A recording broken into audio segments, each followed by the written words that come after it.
बिस्मिल्लाहिर्रहमानिर्रहीम अस्सलामु अलैकुम वरहमतुल्लाहि वबरकातुहू। मैं काजी रज़ा आपके सामने हाजिर हूँ एक नई दुआ लेकर। जब भी आप नमाज़ पढ़ते हैं, रुकू में जाते हैं या आप सजदे में जाते हैं, तो जब आप रुकू में ही पढ़ लेते हैं सुबहान रब्बियल अज़ीम, तो उसके साथ साथ और भी दुआएं हैं जिनका हमें पता नहीं है। इल्म नहीं होने की वजह से तो ठीक है, लेकिन जब पता चल जाए तो उसे याद कर लें, उसे ज़रूर पढ़ा करें। ठीक है, छोटी सी दुआ है, आप इसे याद कर लें और रुकू में भी आप इसे पढ़ेंगे और जब आप सजदे में जाएंगे सुबहान रब्बियल आला के बाद भी आप इसे पढ़ेंगे। आप पे डिपेंड करता है आप कितनी दफ़ा पढ़ना चाहते हैं, इसी कोई लिमिट नहीं है।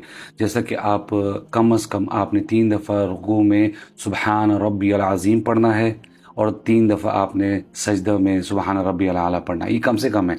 इसको आप ज़्यादा भी कर सकते हैं, 3, 5, 7 जितनी दफ़ा आप पढ़ना चाहें तो आप पढ़ सकते हैं। अक्सर मैंने नमाज में देखा है जब बाजमा नमाज हो रही होती है तो कुछ हमारे नमाजी भाई हैं वो इमाम के पीछे जब रुकू या सजदा में जाते हैं तो 3 दफ़ा पढ़ के खामोश हो जाते हैं। तो इमाम साहब का अगर रुकू या सजदा लंबा है, कुछ इमाम का होता है, तो आप उसके साथ मज़ीद पढ़ते रहिए। अगर और भी दुआएं याद है तो फिर तो बहुत अच्छी बात है। तो वो दुआ कौन सी है? बिस्मिल्लाहिर्रहमानिर्रहीम। सुब्बूहुन कुद्दूसुन रब्बुल मलाइकति वर्रूह। बहुत ही पाकीज़ा, इंतहाई मुक़द्दस, फरिश्तों और रूह जिब्रील का रब।